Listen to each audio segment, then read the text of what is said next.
សួស្តីទាំងអស់គ្នាអញ្ចឹងនៅក្នុងវីដេអូហ្នឹងគឺយើងនឹងនិយាយអំពី Union Testnet អញ្ចឹងខ្ញុំសូមចាប់ផ្ដើមអំពី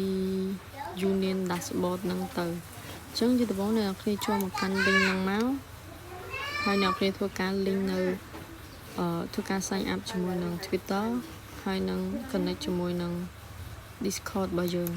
បើមាន GitHub ក៏ link បានបើអត់ក៏អត់ទៅហើយបន្ទាប់មកអ្នកនរគ្នាចូលមកកន្លែងនេះអ្នកនរគ្នាធ្វើការ link នៅ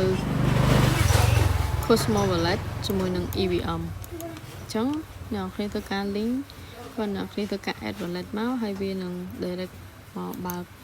Keeper Wallet ជាមួយនឹង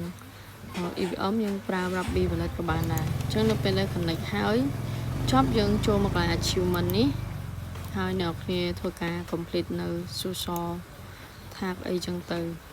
ហើយបន្តមកអ្នកនរគ្នាមកមើលកន្លែងនេះកន្លែង Holoski នេះអ្នកនរគ្នាតម្រូវឲ្យ perform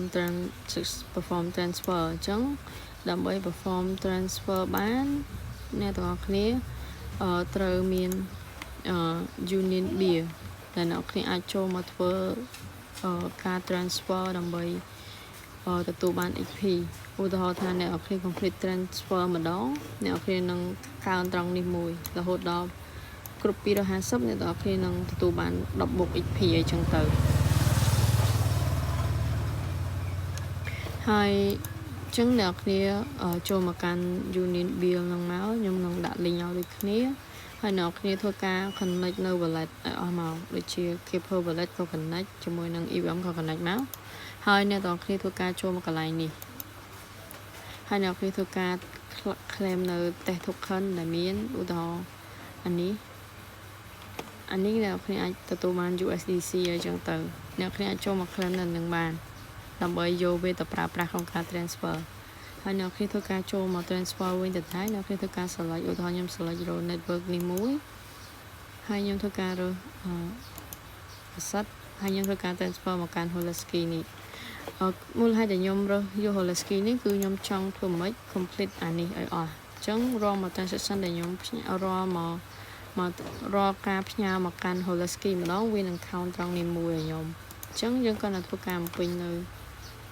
ចំនួនឲ្យយើងមកហើយយើងធ្វើការចុចtransfer ready ទៅហើយ submit នៅពេលដែលវា complete យើងនឹងទទួលបាន1 TX ចូលមកក្នុងនេះហើយយើងធ្វើឲ្យគ្រប់500 TX មកយើងនឹងទទួលបាន XP បន្ថែមហើយដូចខ្ញុំផុសនៅលើផុសនេះចឹងអ្នកនរគ្នាអាចចូលមកមើលបានផុសមួយនេះគឺខ្ញុំបានដាក់ដូចគ្នាលម្អិតចឹងខ្ញុំគិតថាវីដេអូហ្នឹងក៏មានតែប៉ុណ្្នឹងទេហើយបើសិនជាមានចម្ងល់អីអាចសួរនៅក្នុង community បានវីដេអូហ្នឹងក៏មានតែប៉ុណ្្នឹងដែរអរគុណ